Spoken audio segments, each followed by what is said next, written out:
Tonight on ABC News Live Prime, possible new evidence collected in the disappearance of Nancy Guthrie. Authorities are back at the Tucson home of the 84-year-old mother of Savannah Guthrie. A white tent blocking the front door where the subject was seen on that chilling surveillance video. The sheriff now reveals several items of evidence have been recovered, as the sheriff also extends the timeline, asking neighbors for more video footage. What we're learning and Savannah's latest post for her mom. The ice surge in Minnesota is coming to an end after more than 2 months of fierce protests and federal agents shooting and killing a mother of 3 and a VA ICU nurse. All this on the eve of Homeland Security losing its funding. A landmark environmental decision to regulate greenhouse gas emissions and fight climate change is rolled back. The White House is calling it the largest deregulatory action in American history. President Trump revoking the scientific finding proving greenhouse gases endanger public health, the foundation of the fight against climate change. Major medical groups are now vowing to sue. Within the 3 million some odd Jeffrey Epstein files released by the DOJ, hidden camera video sheds light on a little-known but critical story. We take an in-depth look at how the FBI obtained Jeffrey Epstein's infamous Black Book. Who created this book? Epstein himself. This book was made by Epstein? Is everybody above the water? The heart-pounding race against time to save a mother and her 3 children from a sinking car, and the Good Samaritan who came to their rescue. And the rainbow flag is flying once again at the Stonewall National Monument inside the fight to restore its place. From ABC News World Headquarters in New York, this is Prime with Lindsay Davis. Good evening, everyone. I'm Lindsay Davis. Thanks so much for streaming with us. We begin tonight with the new developments in the disappearance of Nancy Guthrie. Authorities found new clues nearly 2 weeks after Savannah Guthrie's mother went missing and have increased the reward for information leading to Nancy or her captor to $100,000. Law enforcement was back at Nancy Guthrie's home in Tucson today. A white tent blocked the front door for about an hour. It's the same area where a man was captured on that chilling surveillance video. The FBI could be seen carrying a height cart on the far right hand of the screen. You'll see it there shortly, trying to determine the height and weight of the man seen at that front door. And a short time ago, authorities revealed the man was approximately 5'9" or 5'10", based on measurements and comparisons made today. The sheriff says they also found several pieces of evidence, including black gloves. No word if they're the same gloves worn by the subject in the video. Savannah Guthrie is now sharing childhood home movies and pictures of her mother, as sources tell ABC that they're growing frustrated with the pace of the investigation. Aaron Katursky leads us off from Tucson with the latest reporting. Tonight, for the first time since Nancy Guthrie was abducted 12 days ago, the FBI erecting a white tent outside her front door. Investigators worked inside for about an hour before leaving with a large case marked video forensics. It's the same spot where an armed, masked man was seen on chilling doorbell video. They're now trying to build a physical profile using the height of the archway to compare to the man's height and the floor tiles to measure his feet. You could see the FBI today holding a height chart. They're going to be able to very closely estimate his full body size, most likely including his weight. And late today, the FBI described the suspect as a male between 5'9" and 5'10" with an average build and confirmed he was wearing a 25-liter Ozark Trail hiker backpack. Tonight, investigators are also analyzing 2 black gloves the sheriff said were found on the side of the road near Nancy Guthrie's home. The New York Post was there when one glove was recovered. Both gloves are now being tested for DNA and blood after drops of Nancy Guthrie's blood were found on her front porch. Investigators are now asking neighbors within a 2-mile radius and beyond to share home security camera footage from January 1st, a month before the abduction, to February 2nd, the day after she was abducted, seeking images of anything during those weeks out of the ordinary or important to our investigation. One neighbor saying he went through his video looking to see if there was anything suspicious. We went through my cameras. We didn't find any vehicles moving at that time in front of my house. Tonight, police are now indicating there was a suspicious vehicle on the street between 9:30 and 11 a.m. on January 31st, the day before Nancy Guthrie was taken. In addition to asking neighbors for videos from the last month, authorities also appearing to look at this specific window of time. There must be something in there that they've seen or some other indicator that shows that potentially somebody could have been casing the place. Another week of this nightmare. 12 days into what Savannah Guthrie has called a nightmare. She is now sharing home movies from her childhood with her mother, writing on Instagram, "Our lovely mom, we will never give up on her." A window into her private pain as she continues to pray for the return of her beloved mother, 84 years old with a pacemaker and fragile health. They are not giving up hope. One of Nancy Guthrie's friends, Lupita Murillo, saying Nancy Guthrie is a warm, caring, devoted mother and grandmother. She was the kindest, warmest, the most giving person I've ever met, and has passed on to her daughter Savannah as well. Aaron Katersky joins us once again from Tucson. Aaron, tell us the new information that the FBI revealed late today. Lindsay, we were here at the house when the FBI put up that tent. They started taking measurements, and they were able to determine, saying just a short time ago, the suspect in Nancy Guthrie's abduction is a male between 5'9" and 5'10", of average build. And they confirmed he was wearing an Ozark Trail backpack.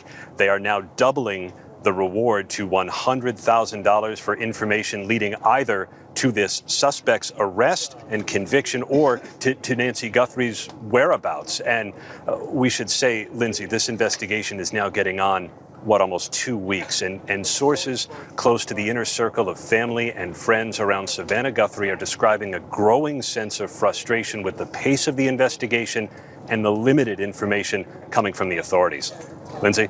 All right, Aaron, our thanks to you. Tonight, with Homeland Security on the eve of losing its funding, Borders' Tom Homan reveals the ICE surge is ending in Minnesota.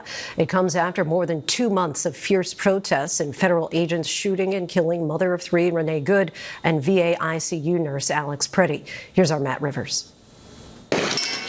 Tonight, Borders' Tom Homan says the massive immigration operation that's been going on for months in Minnesota, Operation Metro Surge, is coming to an end. We've had great success with this operation, and we're leaving Minnesota safer.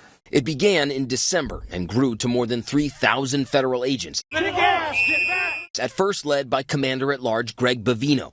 They swarmed Minneapolis, pulling people from vehicles, breaking down doors with battering rams, and clashing with protesters. Federal officials say they arrested more than 4,000 people, including some violent criminals.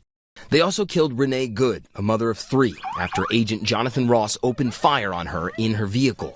And Alex Preddy, an ICU nurse who was shot at close range multiple times. Homan replacing Bavino after he was reassigned amid public outcry. There were some issues here, and we addressed those issues. But I'm not going to sit here and say anybody did anything wrong. Local officials, including Governor Tim Walz, welcoming the news, but not without skepticism. While the federal government may move on to whatever next thing they want to do, the state of Minnesota and our administration is unwaveringly focused on the recovery of what they did. The news comes as lawmakers leave Washington without a deal to fund the agency that funds ICE, the Department of Homeland Security, all but ensuring a partial government shutdown. Democrats, who have been pushing for changes, including the way agents identify themselves and use warrants, seizing on government funding as a way to pressure the White House over its nationwide immigration crackdown. Matt, thank you. While we have you, a story that you've covered, of course, you traveled to CECOT, that notorious prison in El Salvador. We understand there's news on that front. What can you tell us? Yeah, that's exactly right, Lindsay. We went there last year, the team and I, to see firsthand just how horrific the conditions inside that prison were for the Venezuelans that the U.S. government eventually admitted were mistakenly deported to that prison. Those Venezuelans were eventually released, but tonight a federal judge is saying that their due process rights were violated, ordering that the government bring back anyone who wants to come back to the U.S. to face the appropriate legal process. But, Lindsay, anyone who comes back could still face deportation, but only after that proper legal process plays out. Lindsay? Matt, thank you. For more now, let's bring in Republican Indiana Representative Marlin Stutzman. Congressman, thank you so much for your time. I want to begin with the House. It's out through next week at this point, but negotiations over DHS funding are ongoing in the Senate. Specifically, are there things with regard to ICE funding that you support changing? Well, Lindsay, great to be with you again. The House has passed our version of the bill, and I think that we can continue to just wait on the Senate. The Senate is really where the obstacles are in order to pass the legislation. I know that there's been a lot of talks between both the House and the Republicans and the Democrat Democrat leadership on the Senate side. But, it's really going to depend on the Senate ultimately on what they can agree to. If they can agree to something, I'm sure they'll send it back to the House side, and then we'll see what it is. There were 6 Republicans to join Democrats this week to vote to repeal Trump's tariffs on Canada. You were not one of them. What made you decide to vote that way? Well, I just really believe that, President Trump has shown us that he can use tariffs as an economic tool for resetting economic policy and also as a national security tool. For far too long, other countries have been taking advantage of America through their tariff policy, and, we just simply haven't responded. Now, the Supreme Court has taken up the case. My hope is that they come back and say, you know what, President Trump does have the ability to put tariffs in place, but if it's something that's going to be permanent, then obviously Congress has to be involved and has to cast a vote. So I think that that was really important to support President Trump and what he's done. It hasn't, send the economy into major free fall. It has really given him the ability to bring people to the table to negotiate and get a better trade deal for the American people. But what about the American people who are saying because of the tariffs, they're spending more money for their everyday products? Some estimate to the tune of $1,000 more per year for the average family. Oh, I don't think that's coming from tariffs. So we saw the cost of inflation really be the real culprit here during the Biden administration. Post-COVID, going into the Biden years during the administration, that we saw inflation skyrocket. I was in the retail space before coming back to Congress in 24, and we saw it. The cost of food went up, the cost of labor went up, everything went up. And so what President Trump has actually done, I think is something that we should consider, is capping credit cards at 10% for at least 1 year. It just gives the American people a chance to catch back up. Let's talk about the failed indictments of 6 of your colleagues in Congress for posting a 90-second video. And I want to quote a couple of Republican senators. Senator Wicker said, "I think the grand jury made the right decision." Senator Murkowski said she thinks, quote, "it's a very disturbing direction that the administration has taken in basically trying to make criminals out of sitting lawmakers who effectively pointed out what the Uniform Military Code of Justice says." Do you agree with her? Well, there's going to be a different points of view when it comes to this. And again, I think that, this is going to always be debated in Congress. That's where these debates should happen. And I think that, the president is approaching it as the executive branch. He's going to stand up for what he believes is the proper protocol that needs to be followed. Senators and other members of Congress can have differences of opinion. If it's got to be hashed out through the courts, then so be it. With regard to the Epstein files in that hearing yesterday, we saw the images of the survivors all raising their hands, indicating that the current Department of Justice has not contacted them. Should the current administration be talking with the survivors in light of the release of millions of files and the new names in Epstein's orbit being made public? Well, Lindsay, it's a tough call. I mean, do you want the government to call you if you're a victim? It probably varies from person to person. I think if any of the victims feel that they need to have a conversation with the Department of Justice, they should reach out. But I know that we've heard from both sides saying, look, and we have to protect the victims. Many of them just want to move on with life and put this all behind them. It was a terrible nightmare. They don't want to talk about it in a public forum, but others are going to feel differently. So I think that that's where they need to be, willing to reach out. And I'm sure that the Department of Justice would be happy to talk to them because we want to make sure that each individual, as the victims, can find closure to the nightmare that they've experienced under Jeffrey Epstein's trail of terror. Congressman Stutzman, we thank you so much for your time. Thank you, Lindsay. Great to be with you. We move on now to what the White House is calling the largest deregulatory action in American history. President Trump has revoked the scientific finding proving greenhouse gases endanger public health, which now minimizes the fight against climate change. The president calls the overwhelming scientific consensus, quote, a giant scam. Major medical groups, including the American Lung Association, are vowing to sue. ABC's Mary Bruce is at the White House with that for us tonight. Tonight, in the blink of an eye, President Trump wiping out the government science that was the foundation of the Environmental Protection Agency's efforts to fight climate change, to keep the air pure and the skies clean. This is a big one. If you're into environment, this is about as big as it gets, they tell me. Trump has labeled climate change a hoax, and today he erased the scientific conclusion that greenhouse gases, pollution from cars and factories, endanger human health. A disastrous Obama-era policy that severely damaged the American auto industry and massively drove up prices for American consumers. Is this a decision based on science? No, this is definitely not a decision based on science. Scientist Matthew Davis, who worked at the EPA under Democrats and Republicans, says Trump's move will have deadly consequences. As there's more air pollution, smog, and soot in the air, we see more heart attacks, strokes, asthma attacks, all of these things. The president was asked what he'd say to Americans who worry about that. I tell them don't worry about it because it has nothing to do with public health. That this was all a scam, a giant scam.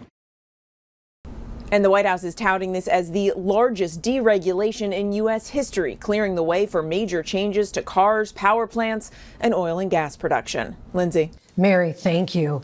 A federal judge has blocked Defense Secretary Pete Hegseth's attempt to punish former combat pilot Senator Mark Kelly. R.J. Bryan has the latest on that. Tonight, in a scathing ruling, a federal judge declared the Pentagon trampled on the rights of Democratic Senator Mark Kelly by punishing the former combat pilot and astronaut for recording this message. We want to speak directly to members of the military. Our laws are clear.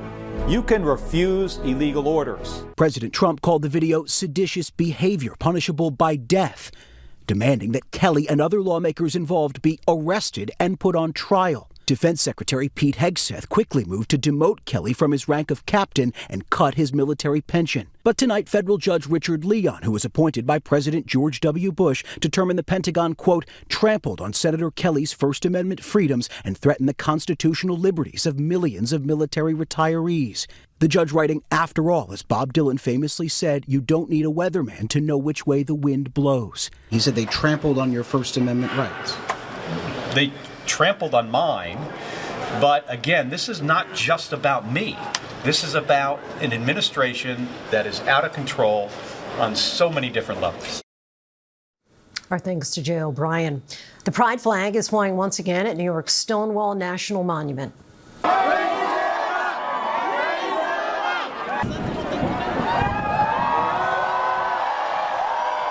The National Park Service removed the flag earlier this week and replaced it with the American flag. They cited a federal policy about flag displays for the removal. ABC's Morgan Norwood is on the ground here in New York City. Morgan, was this approved by the National Park Service? You know, in short, Lindsay, this was not approved. And if you look pretty closely here, you can see the Pride flag is still flying alongside the American flag here at Stonewall. It's actually tacked and put together on the same flagpole. But to answer your question, no, this is not approved. And I think that was the message that activists here who put up that flag wanted to send. They wanted this to be one of defiance. Now, what we are also watching for tonight, Lindsay, is whether this flag will be taken down. If activists putting this flag up violated some sort of federal law. In fact, Parks police, they were here just a few minutes ago, and we asked about that, and they said at this juncture they have not received any official or federal mandate from the Trump administration to take down this flag. So that's something that we're watching for in the hours and even days ahead, Lindsay. And what more are officials saying about why the flag was removed in the first place? Yeah, so the Trump administration and Parks, they say that this is about a long-standing rule, basically saying that only federal flags should be flying on federal and historical sites, such as, you know, these federal parks in Stonewall here. They say that this is about making sure that the laws, or the rules rather, are uniform. But we spoke with critics here today and activists that say that they view this as erasure, especially when you're dealing with the cultural significance of Stonewall. And so they view this as essentially erasure, especially against the backdrop of what they say the Trump administration has been doing, and that is tampering with other federal sites from coast to coast. Lindsay. All right, Morgan Norwood for us. Thanks so much, Morgan. After a Super Bowl loss, Patriots wide receiver Stephon Diggs is now set to appear in a Massachusetts court for an arraignment on Friday. Diggs, who may or may not still be dating singer Cardi B, faces charges of assault and strangulation stemming from an incident on December 2nd. According to a police report, Diggs hit a private chef over a paycheck dispute at his Massachusetts home. After the death of actor James Van Der Beek, there is renewed focus on the alarming rise in colorectal cancer among young adults in this country. What the medical community wants everyone to know. Here's Trevor Hall. Tonight, the heartbreaking loss of actor James Van Der Beek, triggering an outpouring of love and a heightened awareness of the colorectal cancer that claimed his life at just 48 years old. Former Dawson's Creek co-star Katie Holmes paying tribute, saying she was grateful to have shared in a piece of James' journey, posting this handwritten note calling him a hero, writing Van Der Beek had bravery, compassion, selflessness, strength, and appreciation for life. Van Der Beek leaves behind his wife Kimberly and their 6 children. His final post on Instagram, a tribute to his father and his 12-year-old daughter Annabelle, who share a birthday, writing about his daughter, "I'm so insanely grateful to have you in my life." James Van Der Beek was diagnosed with stage 3 colorectal cancer in 2023, describing to our Robin Roberts how he felt when a doctor told him he had cancer. I was honestly in shock. I was doing what I thought I needed to do, but getting the colonoscopy, which obviously I did need to do. I was in amazing cardiovascular shape. I was eating what I thought was healthy. The disease also claimed the life of Black Panther star Chadwick Boseman, who passed away at just 43 years old. The American Cancer Society says colorectal cancer is rising in young adults, now the leading cause of cancer deaths in Americans under 50. Early on, there might be no symptoms at all, so that's why it's so important not only to talk to your doctor, but also your family in terms of your personal risks. Our thanks to Trevor All. Coming up, it held the keys to Jeffrey Epstein's world. Next, the story of how the FBI obtained Epstein's infamous black book and the new video of the sting operation it took to make it happen. The administration is ending regulations on greenhouse emissions. Former EPA Administrator Gina McCarthy joins us to talk about this significant rollback. And a kitten trapped on a busy freeway, the heartwarming rescue you won't want to miss.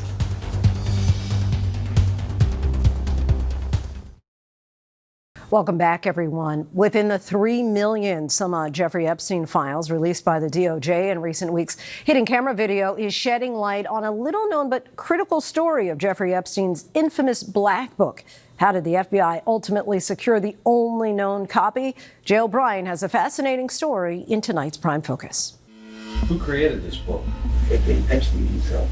This book was made by Epstein? All his Mercedes, all his planes, they were supposed to have this. He made all of these disappear. A hidden book, a sting operation. Everything's on track, pal. I'll have everything all ready to go tomorrow. Are you going to be available tomorrow afternoon? And a secret camera. Those are girls' numbers or these are girls' numbers? No, all of these to here. Newly released FBI audio and video from the Department of Justice's trove of Epstein records detailing like never before the mission to recover the only known copy of what investigators and others have called Jeffrey Epstein's infamous black book. Through the Jeffrey Epstein investigation, they never had that black book. They never really even knew about it. It's a plethora of the rich and famous. It's just really the Holy Grail, as they call it. The book investigators believed might hold the keys to exposing Epstein's secret world, his connections, and his crimes. All minors? All young girls? Very young, very young. Like when you say very young, how young are we talking? 16, 17. The teenagers, they have braces, most of them. It all started in March 2005.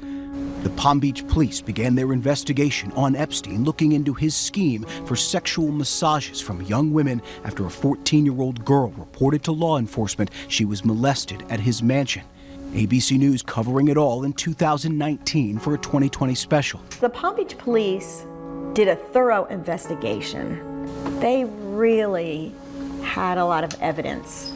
They did trash pulls. It was an 11-month investigation. It was intense. But Epstein caught wind there was going to be a search at his Palm Beach residence and devised a plan. Videos of the Palm Beach police search match what investigators also reported in their own documents. That monitors, keyboards, and printers were found, but no computers. Jeffrey Epstein was tipped off on the search warrant. You see the police video when they go into the house. The computers had all been removed. Newly revealed witness testimony from 2019 shows Epstein called one of his assistants, who he was also abusing, and directed her to remove not only the computers, but all the contact books in his house. Documents show in October 2005, Epstein told her to go to Palm Beach to meet someone to hand over the contact books and computers, and that Epstein ordered her to hand everything over to a private investigator. She was then directed by Epstein to collect all the contact books from his home in the Virgin Islands, and later to bring items back from the island to New York, where she was told to shred it in Maxwell's office. And the contact books from both residences then erased, or so they thought.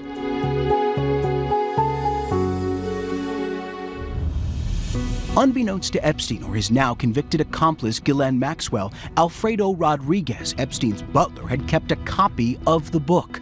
Rodriguez worked as the manager of Epstein's Palm Beach home for 6 months between 2004 and 2005. Documents show he told the FBI, among other things, he knew that Epstein was having sexual contact with minor females at his house. Alfredo called the police. I mean, Alfredo was terminated because of his concern about the activities that were going on inside the bedroom. Rodriguez spoke to the Palm Beach police and FBI, but never shared he had a copy of the book, essentially depriving law enforcement of a bounty of investigative leads. After Epstein was behind bars, lawsuits and civil depositions began. One of the people I deposed that summer was Alfredo Rodriguez. Raise your right hand, please. Do you swear the testimony you're about to give should be the truth, whole truth, and nothing but the truth? Yes, I do. Brad Edwards, representing Epstein survivors, interviewed Alfredo Rodriguez 2 times. Alfredo Rodriguez was very nervous for the first part of the deposition. You could tell he had more information than he was giving. He talked about, it's the Black Book. He talked about being fired and obtained some documents that had some of the names of some of the young girls that were coming over to the house. But he gave the impression in his deposition that he didn't know where that was. Rodriguez, desperate for money, saying no one would hire him, later asked Edwards for $50,000 in exchange for a copy of the book. I couldn't convince him that he needed to just turn it over. So I called the U.S. Attorney's Office and said, look, I have to report that a witness is holding a document hostage with a price tag of $50,000. A sting operation with the FBI was quickly launched to retrieve a copy of the book from Rodriguez. New video and phone calls show the exchange. I was going to tell you where to meet me. Okay, Gary, go ahead. Give me the address. There's a Hilton Hotel at the corner of Glades Road in Boca. I'm in room 118. No. The FBI didn't know nothing. Nothing. The FBI just went through the files of Palm Beach Police Department, and they didn't subpoena me. The man on the right, an FBI agent undercover as Brad Edwards' associate. On the left, Rodriguez in possession of a copy of the Black Book. In the hour-long recorded conversation, Rodriguez tells the undercover FBI agent who to contact, circling the names of people he thought would have more useful information. I highlight in this book that I have access to crucial information. I put it in my handwriting. And also I compile a list of the people, a list of the girls on Palm Beach that were going when I was household manager. Okay. But what I took my time to organize this with stickers and I see dates. All right.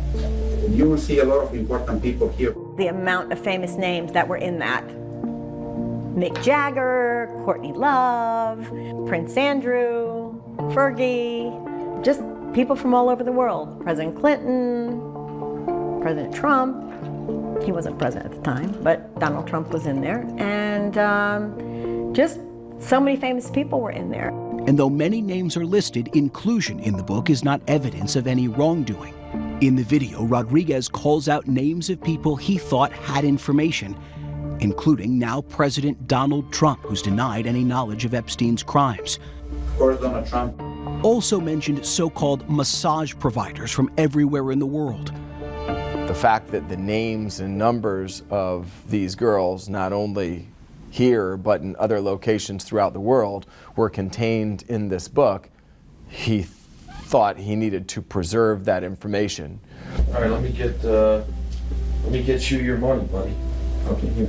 Shortly after that, when I guess they were supposed to give him the $50,000. He was arrested. It was uncovered to Alfredo that these were not Brad's fixers. This was the FBI. Fast forward to 2026 as Epstein survivors continue to call for transparency and accountability.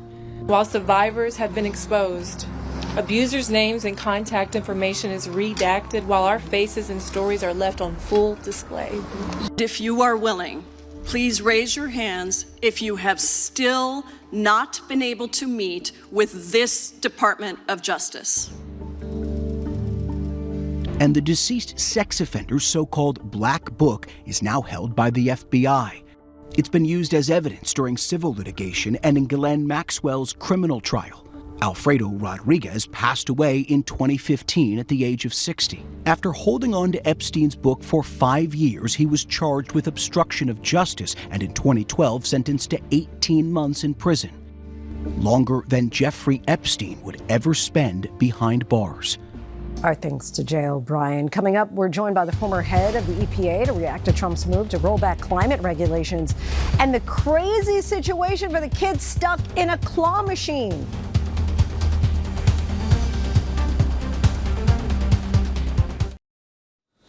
Welcome back to Prime. Here's a look at the stories making headlines right now. The FBI released new details about a suspect sought in the kidnapping of Nancy Guthrie. They said that the person was seen outside her front door on February 1st, armed while wearing a backpack, mask, and gloves. They described the person as a male approximately 5'9" or 5'10" with an average build.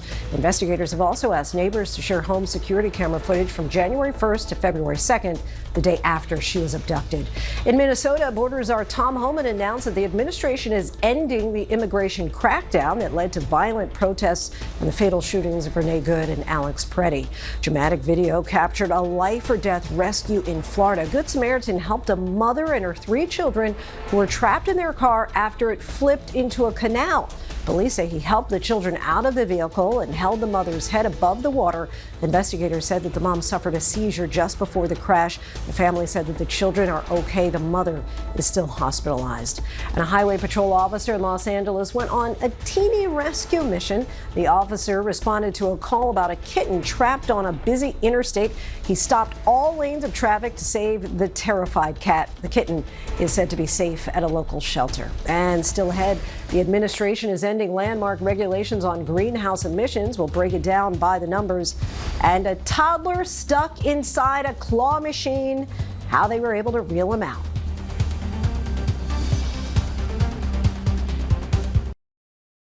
Welcome back, everyone. Earlier in the show, we brought you Mary Bruce's report on what the White House today called the largest deregulatory action in American history. The Trump administration revoked the scientific findings that prove greenhouse gases endanger public health, which has been the very foundation of the federal government's fight against climate change. More on that in tonight's By the Numbers. Besides eliminating the Obama-era 2009 greenhouse gas endangerment finding, the EPA also wiped out greenhouse gas emission standards for all vehicles and engines from the 2012 model year through 2027. Mind you, the EPA calculates that cars and trucks account for more than 75% of the U.S. transportation sector's greenhouse gas emissions. The EPA claims the elimination of greenhouse gas emission standards from cars will save consumers more than $2,400 on the purchase of a new vehicle. The U.S. remains the second largest carbon polluter in the world, only after China. And China has 4 times as many people as the U.S. A global increase of 1.5 degrees Celsius, or about 2.7 degrees Fahrenheit above the pre-industrial average, and the continued loss of biodiversity was deemed by 200 leading medical journals in a joint editorial in 2021 to, quote, cause catastrophic harm to health that will be impossible to reverse. Critics of the administration's plan argue the science linking greenhouse gas emissions to climate change is even stronger today than when the endangerment finding was established in 2009.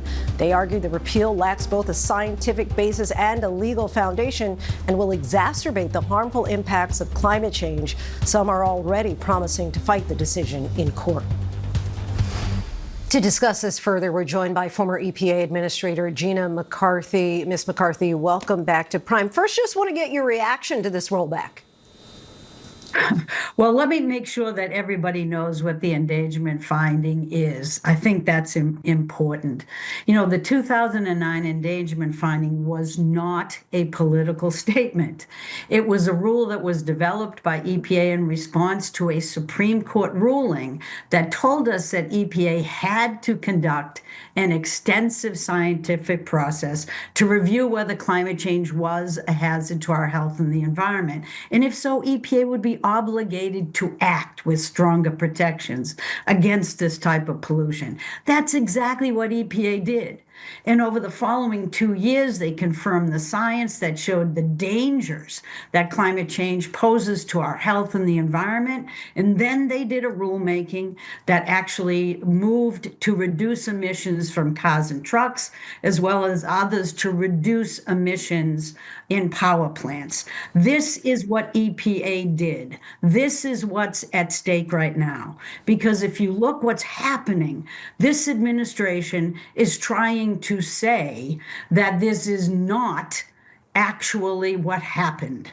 They are trying to make us think that the endangerment finding, it can be nullified just because they wanted to, not because the science says so or the laws allow this to happen. So we are going to fight like heck to make sure that the endangerment finding stays intact, because we're interested in providing opportunities for health and economic benefits.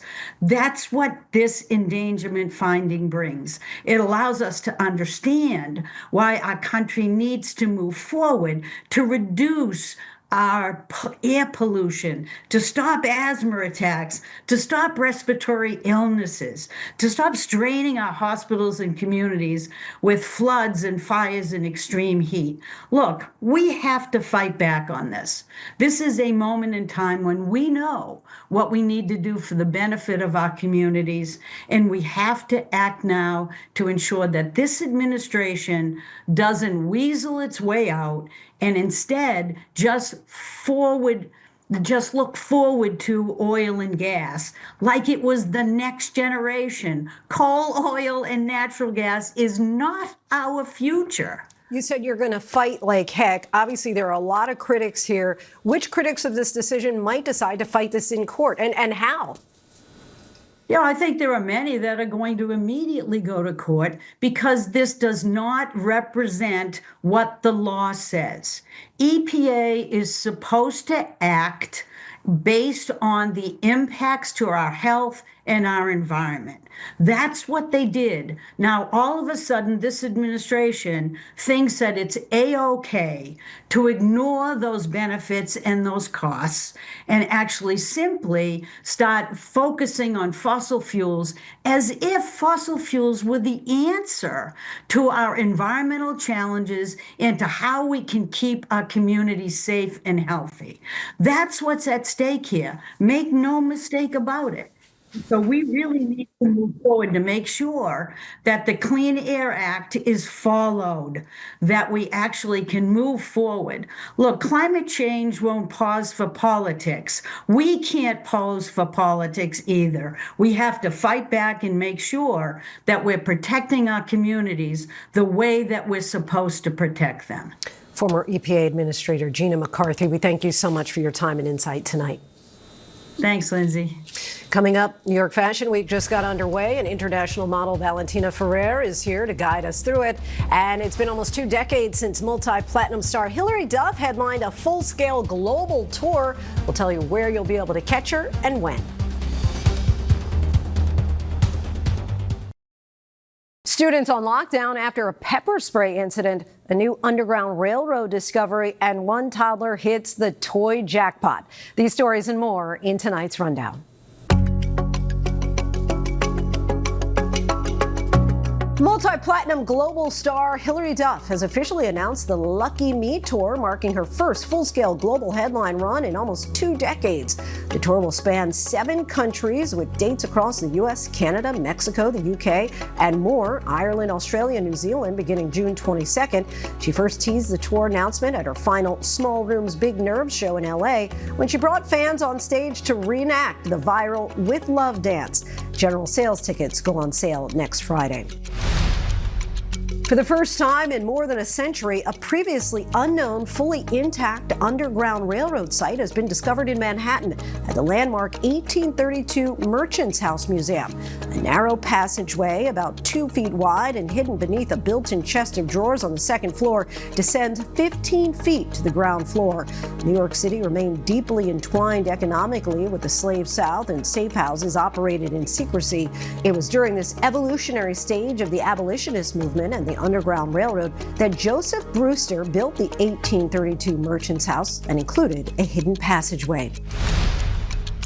Nearly 30 students had to be assessed after a student reportedly used a canister of pepper spray inside a full classroom at a Los Angeles high school. The school was placed on a brief lockdown during the incident. No students were taken to the hospital. This isn't a Black Mirror episode. Meta, the parent company of Facebook and Instagram, was granted a 2023 patent for an AI system that could simulate a user's presence on social media if their account becomes inactive or if the user dies. The technology is built to like posts, reply to messages, and emulate voice or video interactions. Meta says it has no current plans to build or release the tool, but the concept has raised ethical and privacy concerns. Actress Teyana Taylor came to a fan's rescue after she tried and failed to style her hair like the Oscar nominee. That signature short hair wasn't so easy to replicate for a TikToker who went viral for trying. I was going for Teyana Taylor. Teyana who? Luckily, Teyana Taylor saw the video and decided to help out, sending her glam team to replicate the signature look to a T. Oh. A kid's dream come true. A toddler climbed and saw a claw machine in St. Louis. Video shows Cooper, the toddler, happily playing with the toys inside the claw machine as emergency responders and staff stand outside working on a way to extract him. Cooper was eventually freed without incident after a service technician from the claw machine company came to open it with a key. We turn now to our weekly segment, TikTok, where we take a closer look at the story behind the sensation. International model Valentina Ferrer has graced the covers of Vogue Mexico and the Spanish editions of Harper's Bazaar and Cosmopolitan. But off the runway and beyond the glossy covers, Valentina has also built a devoted online community with nearly 4 million followers on TikTok, a community she often brings in on the fun and one she proudly calls her BFFs. Valentina, welcome to the show. So glad to have you here. Thank you. How are you? I cannot complain. New York Fashion Week is now underway. You're bringing your followers along, Tory Burch, Carolina Herrera. What can you tell us so far about this season? I feel like this season looks so chic. I like Tory Burch was really like looking elevated. I feel her always put the woman look beautiful. See, yes. I couldn't go to Marc Jacobs, but I saw the show, and also I feel like Marc Jacobs from the 90s is like coming back. I don't know, I just started. Carolina Herrera was with dresses, colors, you know, like Latin power, so I loved it.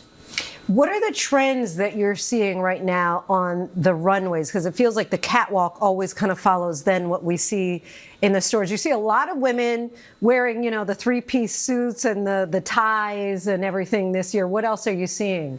Like a lot of sweaters, like mixing the sweaters with the jackets, like tomboy looks, but chic. Okay. How you wear it now, for example, is like a really cool look. I'm trying to just be in style. Are really trendy now. And so you just came back from Paris Fashion Week. You were walking the catwalks there. What's it like when you're actually going from being a part on the stage to also being a creator yourself? I feel like it's totally different. The Valentina that sits like celebrity or something, it's easier. You're at the hotel, you change, you sit there, take pictures. It's like 40 minutes. But when you go to the show, it's like adrenaline that I get, that I love. That feeling the clothes, walking, you know, like really feeling the vibe. I love that. That is more like my passion. And I know that you also host your BFF Club events and you bring your fans along from Colombia, New York City, Mexico. What's it like to use TikTok and bring real life connections to bring your fans along with you. Why was that so important to you? I feel like I started TikTok last year, and for me it was weird. Wait, just last year? You got the 4 million followers since then? I started last year, 1 year ago, in January last year. And when I started, I was like choking, and I was reading the comments and laughing so much that my partner was like, "Why are you laughing?" So I started feeling that I want to know who was the other side, because I was feeling so many like power women or that really understand my jokes and also were choking. So that is how I start more. And when I started, I was like, how I can empower women, help each other. And I do different things. But when I do the meetings, I make them came alone by themselves so they can meet with another people, with another girls, became friends. And also now I know a few of the girls that are friends, or one girl, for example, she had a spa, so other girls go to the spa after. So it's really to help the community, help each other with the girls. I love, You mentioned your partner, who you're laughing along there, J Balvin. You're, in addition to modeling brands from Ralph Lauren and Boss and content creating, you're also a mom. How has motherhood, if at all, changed your approach? For me, my dream always was to be a mom. So for me, when I got my baby, I was really already like feeling it. Already was like many things that I wanted to do when I will be a mom. So for me, it's everything that I can do many things, but always my prioritize and my focus is my son. Valentina, we thank you. What a pleasure to talk with you today. Thank you so much for coming on the show. Check her out on TikTok at Valentina Ferrer for Fashion BTS, an online community joining in on the fun. And that is our show for this hour. I'm Lindsay Davis. Be sure to stay tuned to ABC News Live for more context and analysis of the day's top stories. Thanks so much for streaming with us. Thank you.